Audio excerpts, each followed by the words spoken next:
Hi, welcome back. Welcome back. If you are new here, welcome to the Transparent Podcast. If you are a returning listener, welcome back to another episode of the Transparent Podcast. As always, I'm your host, Christiana Teddy, and today's a fun episode. I'm really excited about this episode. Today is going to be the body care episode. We're going to talk everything from fitness. We're going to talk self-care. We're going to talk, self-care versus body care. We're going to talk dieting. We're going to talk so many different things. And I'm really, really excited about this episode. I know last episode was kind of a damper and a more serious episode, but today's episode is a very fun one I'm excited to talk about.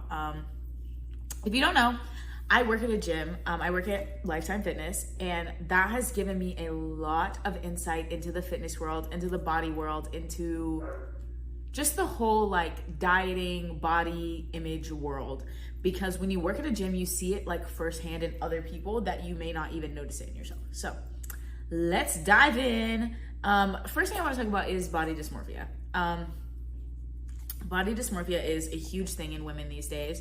And ideally, the definition of body dysmorphia in my eyes is going to be like the ideology that no matter how you view yourself, you're never going to be the right size. Like you see yourself as way bigger than or way smaller than everyone sees you as, and you don't see yourself the way that like the rest of the world does. And so you're constantly working to change in order to fix it, when in hindsight, there may not be anything wrong, but in your eyes, there is something wrong. Excuse me. So the question I posed was, is there a solution? Is there not a solution? Or is it one of those things that time heals? In my opinion, I think there is no solution. As someone who struggled with body image issues all throughout my teens, all throughout high school really, and really very prevalent in my 20s, I don't think it's something that has like a fit solution. There are things that I've found have worked that have eased the way it makes me feel at times, but I don't think there's anything that I found that was like fixed it, quote unquote. So I would say, I also think it's case specific. I think like there are some people who have it and will like go to therapy or, you know, do the things that they need and maybe like get rid of it entirely. And there are other people who like, no matter what they do, it does not go away. Like it's just not something. I'm one of the people who it does not really leave me.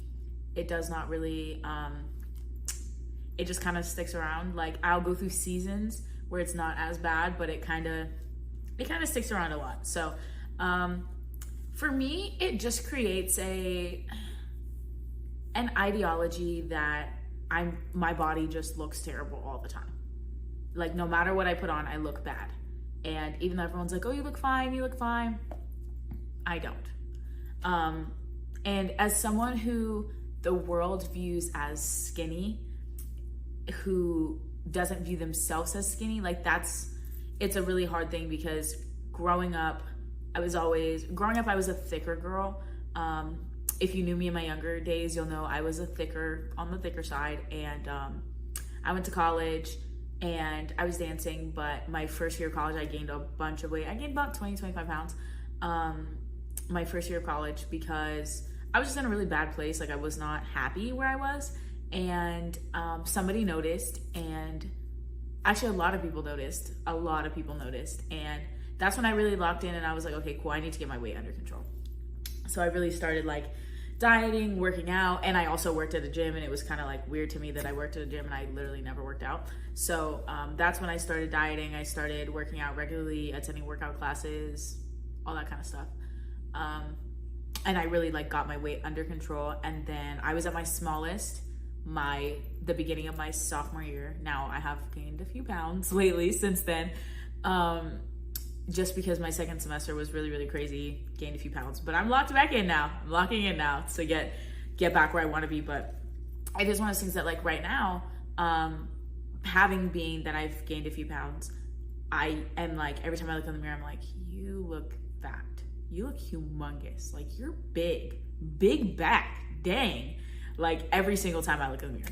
And like today at work, I had a kid tell me that I was fat, and so that did not help either. But it is hard. It is a hard thing, because it's not something you can like vocalize, because anyone I'll be like, yeah, I feel fat, they'll be like, girls literally want to look like you. You're literally so skinny. And in my eyes, like, I don't necessarily view myself as skinny. Excuse me. I'm a thick girl, like, just with my genes, just the way I'm a very thick girl. So I've never viewed myself as like skinny, but I think it's because like in high school, like I was actually like big. And like doctors, when I went to doctors, they were like, you're overweight, your body mass index is overweight. So the term skinny was never used with me. And then when I got to college and I realized like I'm an average size for a girl, I was like, oh, huh. Like I'm actually not, overweight. So, yeah, I think that's the biggest thing. And I think like I find body dysmorphia is valid in any size. Like some people are like, you can't be skinny and have body dysmorphia. Like everybody wants to look like you. It's so valid in any size because like a skinny girl can feel like she doesn't look the way you view her. And, another size girl can be like, I view myself the way that I love and I love the way I look. Whereas like a skinny girl can be like, it comes on all ends. That a skinny girl can be like, I love the way I look, I love my size. And the same thing for a plus size girl. I love the way I look, I love my size, and vice versa.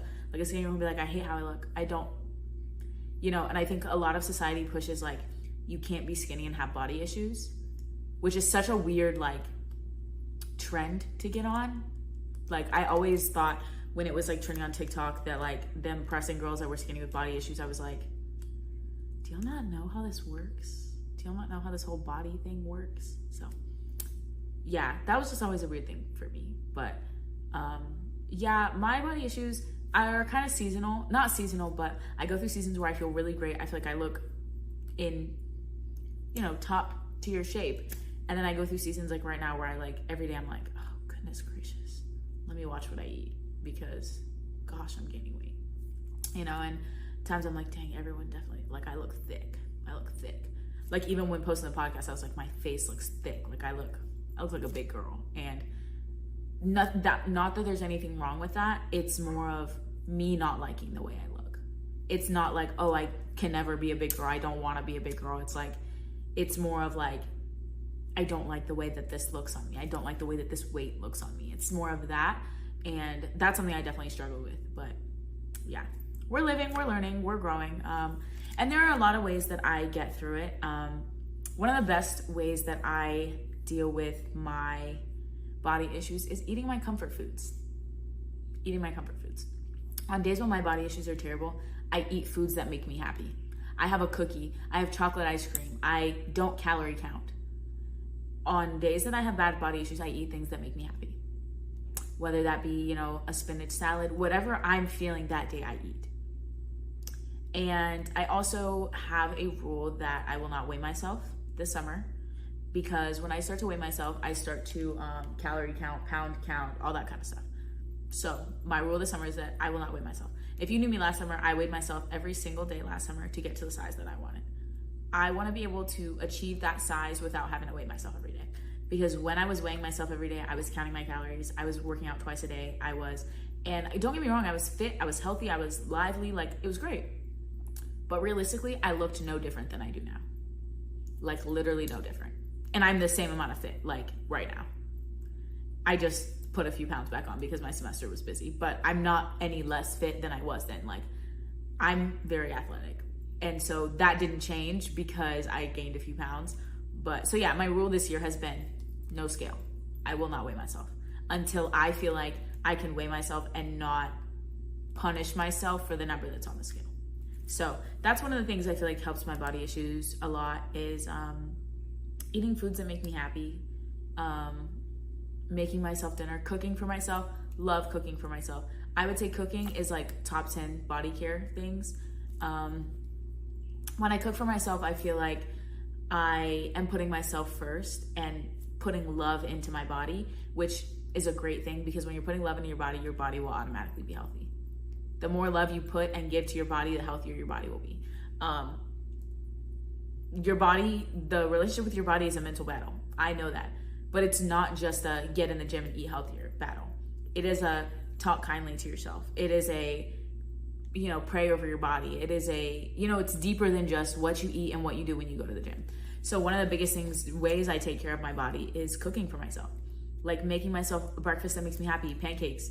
I love Oreo pancakes. Sorry for those of y'all that are weird and don't like Oreos. I love Oreo pancakes. I've been in this debate for about 2 weeks. Comment down below if you eat your pancakes with syrup or if you eat them dry. I've been having this debate for about 2-3 weeks now. I eat my pancakes dry. A lot of my friends and people that I've been having this debate with do not. They prefer syrup and they think I'm crazy. So comment down below if you eat your pancakes with syrup or not. But yeah, making myself pancakes, making myself eggs. Like this morning I had Chick-fil-A and hash browns and it made me very happy. And just feeding myself the things that make me happy and cooking for myself, because I know when I cook for myself, I took the time to make sure it was cooked. I took the time to make sure, it tasted good. And that in itself makes a big difference. Though you don't realize it, like you're caring for yourself in that way, because you're not going to feed yourself something bad. You're not going to feed yourself something unhealthy. You're not going to feed yourself something that's going to, give you salmonella. You won't. You're going to feed yourself something good. And I heard a quote once that said, talk about yourself the way you would if your younger self could hear you. That has been something that I definitely struggled with. Excuse me, because if you know me, I talk very poorly about myself. I speak very poorly on myself, which I'm working on. A healing girl era. I'm in my healing girl era, so I'm working on it. But prior to this season, I spoke very poorly on my body, on my self-image, on my worth, on my career. Like I used to speak very poorly on those things, and not because I was like, oh, I want your attention, I want someone to be like, oh no, you're doing great. It's just genuinely how I felt. Like I'd be like, yeah, I look hideous today, I look a hot mess. Like that's genuinely how I felt. So that's how I spoke on myself. But they say, and I think the same thing goes with healing, like your relationship with your body. Talk to yourself the way you would your younger child, like your younger self. If you wouldn't tell your younger self, like, oh, you look fat today, oh, you're bloated, like, oh, you need to eat less, don't say it to yourself. Because you need love. You need to love yourself. And I think it is important to take care of your body in the best way that you can. And emphasis on taking care of your body does not mean being skinny. Taking care of your body does not mean being skinny. I'm going to let that resonate for a second. Taking care of your body does not mean being skinny. You can take care of your body in any size. And I say that to say, taking care of your body does not mean you're on a calorie deficit, however you say that word, every week. It does not mean you're cutting carbs. It does not mean you're counting calories. It does not mean you're doing Weight Watchers. That does not necessarily mean taking care of your body. Taking care of your body could literally just mean taking a shower when you haven't in a couple weeks. Taking care of your body can mean eating a scoop of ice cream because you had a rough day. It could mean, making sure your body's going through all the movements that it needs to, making sure it's going for a walk, making sure it works in the morning. I have a strict routine of waking up and listening to my body. Like I sit in bed for like 10 minutes and listen to what my body needs. I figure out what bones are bothering me. Like I take an ultra fit class, so usually I'm pretty sore after that. What bones need to be stretched? I have really bad knees. Which one of my knees do I need to roll out? Do I need to roll out my muscles? Do I maybe need to take a salt bath tonight? I make a point to listen to my body. That in itself is taking care of my body. Because if I just go, and if y'all know me, I move fast. So if I'm just go all the time and I'm not listening to my body, how am I supposed to take care of it? How am I supposed to take care of something if I don't know what it needs? That'd be like me trying to take care of my dog and not knowing that he needs to eat his pebbles, that he needs to eat his food. How am I supposed to do that? I can't. So I think listening to your body is a really, really, really important to taking care of your body. And a big debate I've been having with myself is self-care body care? A lot of people participate. I participate in a separate self-care. Like I have a self-care routine every night that I like wash my face. I don't know if y'all can see, but I have really bad acne right now. But I wash my face. I lotion my body. I put my perfumes on. I put on, a pair of pajamas that I like. I'm trying to think what else is in my skincare routine or my self-care routine. I listen to a podcast, not my own, but I do listen to a couple other podcasts that I really enjoy. Sometimes I read a book. I have a glass of water. If you know me, Oop, I'm a water warrior. Like, one thing about me, I'm gonna drink this water. Like, now if you see me at work, there's probably Coke or Dr. Pepper in here because these kids make me need caffeine, but I'm a water warrior. And so before bed, I try and have a glass of water. First thing in the morning, I try to have a glass of water. Brushing my teeth, flossing. Like, there are certain things that go into my self-care that the debate I've been having is that taking care of my body? Is taking care of myself taking care of what my body needs? Is me needing self-care my body telling me it needs something, or is that my inner self telling me it needs something? And I think it just depends on the circumstance. I think sometimes, like, my body needs more than just like a shower and washing my hair. Like today, I had a really rough body image day. Gonna be blunt. I had a really bad day with my body image, especially because one of my campers said I was fat, and I just felt really heavy today. And I'm gonna go wash my hair. That's like though it also needs to be washed drastically, I'm gonna go wash my hair because taking care of my hair makes me feel like I'm giving my body love. Now, my hair care routine is very long and extensive and self-care and affirmation full, but it makes me feel like I'm loving my body the way that I should. That may not be for everyone. You know, you may feel like for me, my skincare routine does not feel like a form of self-care. It feels like a form of acne prevention, okay? It does not feel like a form of self-care. Like, I have to do it. I don't get to do my skincare. I have to, or I'm gonna look the way I do right now. I didn't do it last night, and so now I have like 15 new pimples on my face as of this morning. And I haven't been in the sun in a while. Yeah, that's not self-care to me. But self-care to me is, you know, taking an extra long shower. Self-care to me is waking up 30 minutes early and sitting outside. Self-care to me is, you know, making myself a cup of coffee. Self-care is making myself a scoop of ice cream that I didn't necessarily plan on having. That's my form of self-care. And I think the debate I had is self-care body care, and is body care self-care? I would say that self-care can be taking care of your body, because your body is yourself. It is your body is the temple, and you should take care of it. But I would say sometimes your self-care may not answer what your body needs. Your self-care may not answer the questions that your body has for you. And vice versa. Your body care may not answer what your brain needs. Sometimes my body care requires a lot of brain power. Like when I run, I'm working towards running a 5K right now. When I run in the mornings, like when I run with my friends at my gym, we run like outside at like 9:30 a.m.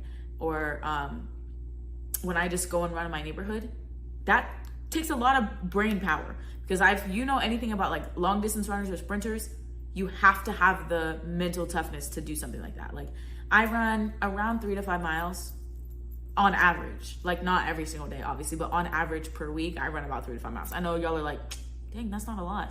For me, okay, somebody who doesn't really run, who's played every sport that didn't require running, that's a lot. So, and I'm working towards running a 5K, so we're moving slowly, okay? So, but that takes a lot of mental toughness. It takes a lot of mental toughness to run that, because some days I'm like, yo, I'm not trying to do this. So if my brain needs a break and I go for a run, I did not take care of myself. That did not take care of my mental, because it required more out of my mental and my brain was tired. Does that make sense? If that makes sense, I hope that does. But yeah, if my brain is tired and I go for a run, it requires a lot. So that's body care. That was me taking care of my body. That was me, you know, staying in shape, but it wasn't me taking care of myself. So that's my 2 cents. I think it's possible to make your self-care your body care, but I think it is important to keep them separate. I think it's very, very important to keep them separate. And I want to talk a little bit of fitness, since we're on the topic of running. Fitness is scary. I get it. I was someone who never worked out before last summer. Never went to the gym. And I worked at a gym. I've been working at Lifetime for 3 years now. Never worked out before last summer. mind you, I'm a dancer. I'm a competitive dancer. I played sport. I played basketball in high school. If you went to high school with me, I played basketball in high school. I was on color guard team. I played soccer as a kid. I was I was a state swimmer, but I never like worked out. I never went out of my way to go to the gym until last year. And when I first got into it, I was like, what the heck am I doing? Where do I start? And I started taking classes because I go to Lifetime, because I work at Lifetime. There's a lot of classes we can take. If there's a Lifetime near you, they offer a lot of classes, and they're great classes. So I started taking those, and that was where I found what worked and what didn't. Simple as that. One thing about me, I'm a core workout warrior. I am going to work that core out because A, I know I can get through the workout. B, I value having a strong core as a dancer. I do value having a very, very strong core. And C, there is no C. I just really enjoy working out my core. I work out my core every single day. Every single day. And a lot of people are like, that's freaking nuts. But then it's just like, if you were to see how strong my core is, you'd be like, yeah, she works it out every day. But I started literally just doing like 30 sit-ups a day in my house. And then I'd go to work, run on the treadmill for like 10, 15 minutes. And then at the end of the day, I'd do like 30 sit-ups. That in itself, I lost 10 pounds. I lost 10 pounds. Just doing that. I did that for about a month and I lost 10 pounds.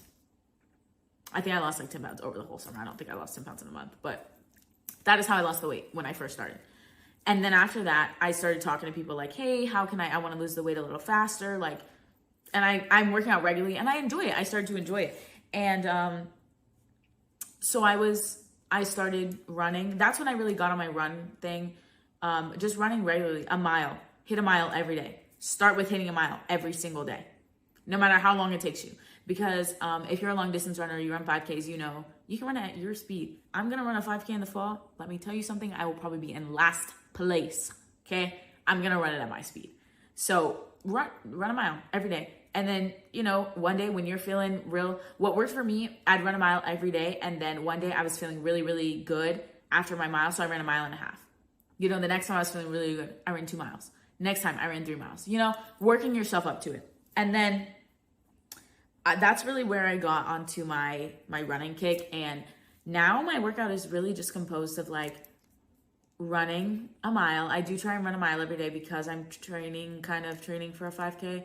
My goal is to run a 5K before the end of 2024. So I would say I'm training for a 5K in a sense. But my by myself workout is composed of running a mile. I do a core workout and then I lift and touch every other part of my body. So I do, 3 workouts maybe to hit my arms, 3 to hit my legs, 3 to hit my glutes. Like I make sure I touch everything so each part of my body is getting attention. And that's that. Like I don't have like a leg day regimen. I don't have like an arm day regimen, an ab day. Every day is ab day. But like I don't have that. Mind you, I also take classes. So I really only work out by myself like 2 days a week. Because 2 days out of the week, I take Ultra Fit, which I love. Ultra Fit is it's a cardio, speed, and agility class. So the goal is to get your running time faster while also doing strength exercises. It is going to whip you into shape. So, and it's a lot of fun. I enjoy it. I know the teacher, personally, she's great. So I enjoyed that a lot. And then, I take a cycling class, which is really, really fun. I take that with my girlfriends, which is less of like a workout class and more of like a fun class that gets your cardio up. I wouldn't say it does anything for me. I mean, it's going to build them glutes. And they're going to hurt the first time you take it. But I wouldn't say it does anything drastic for me. And then I take Pilates, which that's 4 days out of my week right there. And then 2 other days, I work out 5 to 6 times a week. If you know me personally, you know that 9 times out of 10 that doesn't happen. But I try to work out 5 to 6 times a week. I do take Sundays off. And then Saturdays, it really just does depend on what I'm doing, whether or not I work out. But I try my best. So, yeah, that's fitness. Fitness is scary. Don't get me wrong. I know working out is so scary, especially because a lot of my friends are built. A lot of my guy friends, a lot of my girlfriends, built athletes, college, D1 athletes. And so I was looking at them like, how do you even do this? How do you even, what? I can't, this is hard. And so it really took just like, and that leads me into my next point, blocking everybody out. I literally had to go and buy a pair of Dr. Dre's Beats in order for me to go to the gym. Because I had AirPods, but if you have AirPods, you can still hear everybody. You can literally still hear everybody. I had to go buy some Dr. Dre Beats because I don't want to hear or see anybody. I have bad ADHD. So when I'm in the gym, if you walk past me, I'm going to be like, squirrel. So I need to not hear anybody, okay? And that was, I had to block everybody out. Because if not, I'm going to be in my head like, dang, she's like really, really built. Let me, pay attention to what she's doing. Oh, dang, he's lifting a lot more than me and he's literally half my age. Small things. And so now I lock in. I put my headphones on, I take my shoes off, I stretch, and I go into what I need to get into. What you got going on has nothing to do with me when I'm in the gym. And like everybody knows, if you text me while I'm at the gym, you will not hear from me for the 2 hours that I'm in the gym. Because locking in is very, very important to me caring for my body. I know that my body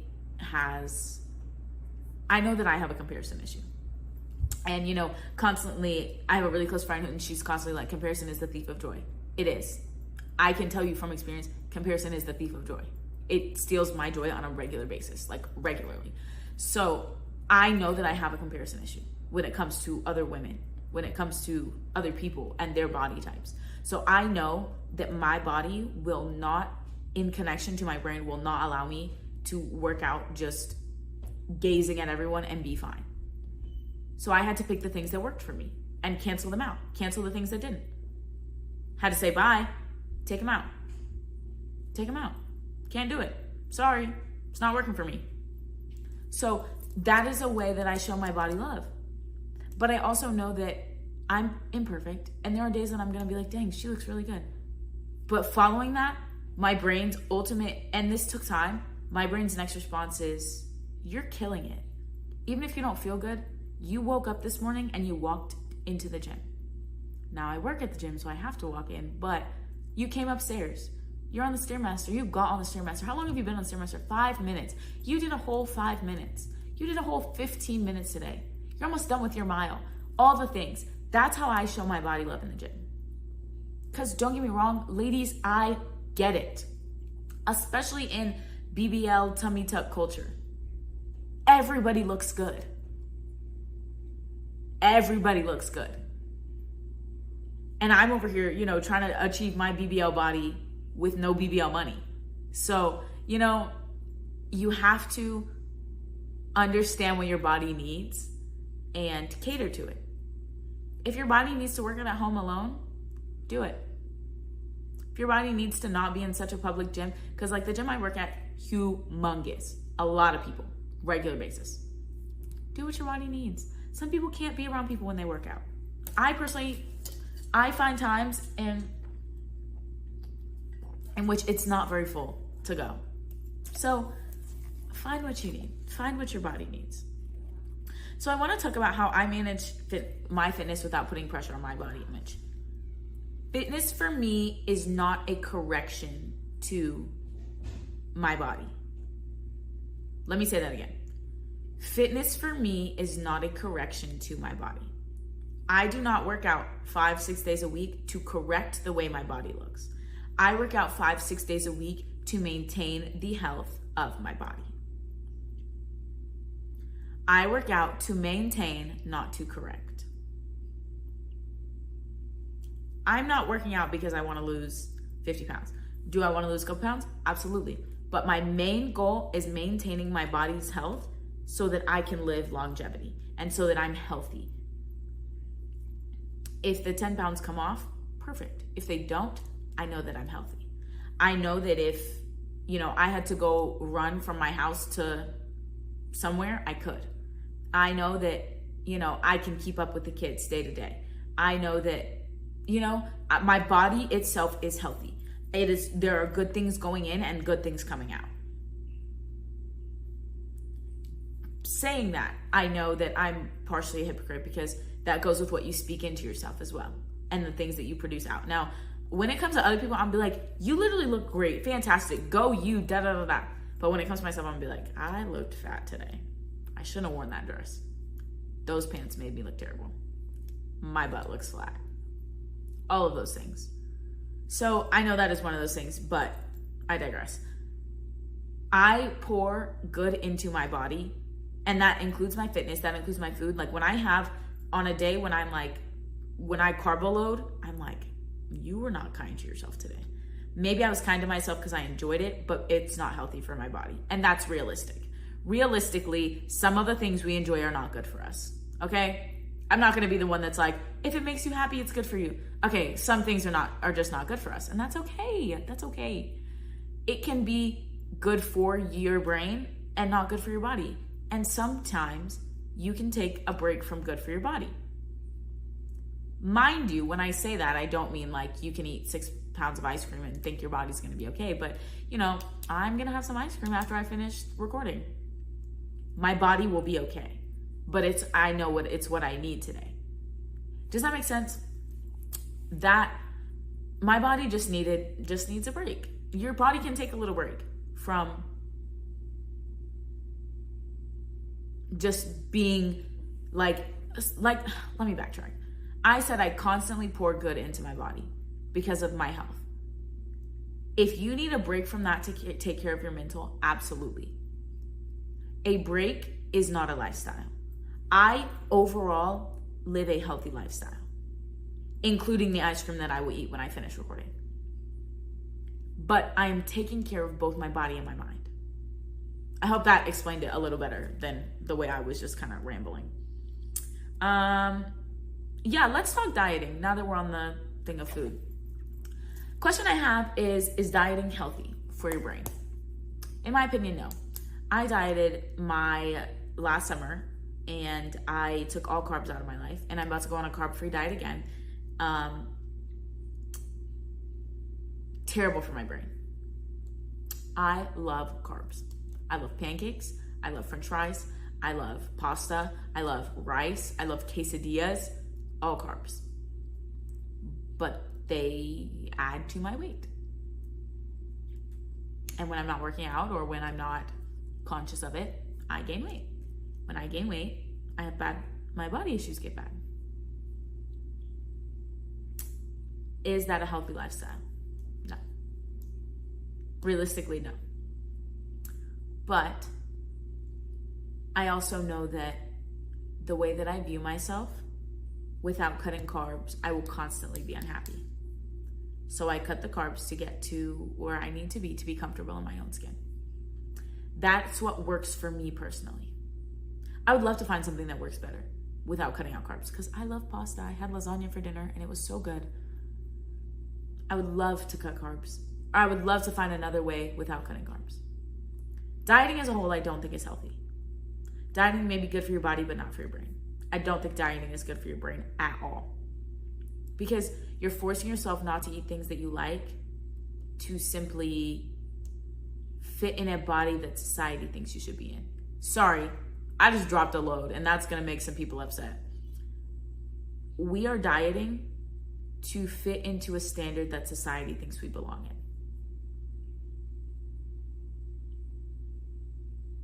Sorry. I'm gonna not be the first person to say this, but there are many, many, many plus size men and women that are healthier than I am. That are a lot healthier than I am. And I live a fairly healthy lifestyle. My whole family, we all live fairly healthy. So society has convinced us the only way that you're healthy is if you're skinny. And that sucks. That sucks. That really sucks. But I also think that it's the world we live in right now. And yeah. Excuse me. That's the world we live in. But that's why dieting has become so unfriendly. I think back in, my parents' day, they would have been able to go on a diet and it not been like, you need to go on a diet or you're fat and ugly. You can go on a diet because you want to be smaller, and there'd be nothing wrong with the size you were at. And that's not something that we practice regularly, which is why diet culture is so unhealthy. So I think body culture as a whole, as I'm closing, needs so much more love. Body culture as a whole needs more love. I think when you're taking care of yourself, your body deserves love. Your mind deserves love too.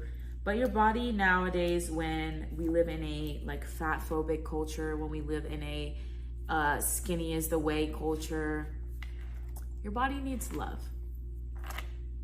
So I think it's just, I chalk everything up to love. Honestly, if you know me, I'm such a lover. I chalk everything up to we need love. And I think that the body culture, the fitness culture, everything just needs more love. And that's even for myself. I deserve to show myself so much more love in my body than I do. And I get told this constantly, I hate on my body, and I shouldn't. I shouldn't hate on it the way that I do. But I do. And that's something that we're working on. And that's something that we're going to navigate together. So, saying that, I'm going to pray us out, and then I have a few announcements. Okay. Gracious and Heavenly Father God, I thank you for gathering me here on another week of the Transparent Podcast. God, I pray that you allow us to see ourselves in the light that you see us in, God. God, allow us to understand that you created these perfect bodies for us, and God, you would not have made us in this way, in your image like this, if there was anything wrong with us. God, I pray that you release anyone struggling with the spirit of comparison. I pray that you release anyone struggling with insecurity, Lord God. And I just pray that you release us to love one another, to love our minds, to love our bodies, and take the steps we need to show our bodies the love that it deserves, God. God, you have taught us that this is our temple and we should take care of it, Lord. So I pray that you give us the strength, the discipline, and the path to do so in your will, Lord God. I say all of this in your name. A few announcements before we close. I know the last 2 weeks I have not been posting on a Wednesday. As I said, busy girl. I will be back to posting on Wednesdays next week. I know I posted on Thursdays the last 2 weeks, maybe even Friday last week. I don't remember. I've been trying to get it out on Wednesdays. Yesterday was just a really, really crazy day in Christiana's world, so I could not get my video out. It's actually 9 o'clock at night right now, and I just got off of work and I'm recording this. So, but this will be up tonight. So there's that. And we have some very, very special guests coming on the pod very, very soon. In August, we will be having the Greek Life episode featuring some of my most favorite people ever. You guys are going to get to meet my line sisters, and you guys are going to get to meet a line of some men of Alpha Phi Alpha Fraternity Incorporated that are some of my favorite people. Just really, really good men that I feel like really embody the pros of Greek life. If you're on social media, there's a lot of cons talking about what Greek life is and the way that people embody it. There's a lot of negative and a lot of negative spirits related to it, but these 5 men really embody the grace, the community service, the structure, the love, the kindness, the just everything that Greek life is supposed to be, and what it was created before we even came into it. So you guys are gonna get to meet them, and they're gonna just talk a little bit about what their experience has been like on the yard, what their experience has been like, you know, entering into Greek life, going forward in Greek life. They are also fresh neos, so they will just talk about what it's like, talk about neo season, all that kind of stuff. And then you guys will get to meet my line sisters, we will kind of talk about the same thing. The Greek life episode is going to be a 2-part episode, so you guys are going to meet the boys first, and then my line sisters are going to come on, and that is going to be in August. Hopefully we stay on schedule, so that'll be in early August when we go back to school. And yeah, like I said, you'll get to meet my line sisters, and they're gonna talk about just, you know, struggles that we've had, just being fresh on the yard, a lot of new things that were thrown at us that we were not ready for, navigating our sisterhood, navigating our relationships with other organizations, our relationship with, you know, the boys, our relationship with just everyone on the yard, and how that just has affected us and who we are going forward, and how Greek life changes you and all that kind of stuff. So really, really excited for that going forward. A couple of the special guests that you guys will hear about in the upcoming weeks, but that is the next one. I think they're going to end up being my first guest, so I'm so excited. This is actually the first time that they will be hearing of this when they see this podcast. So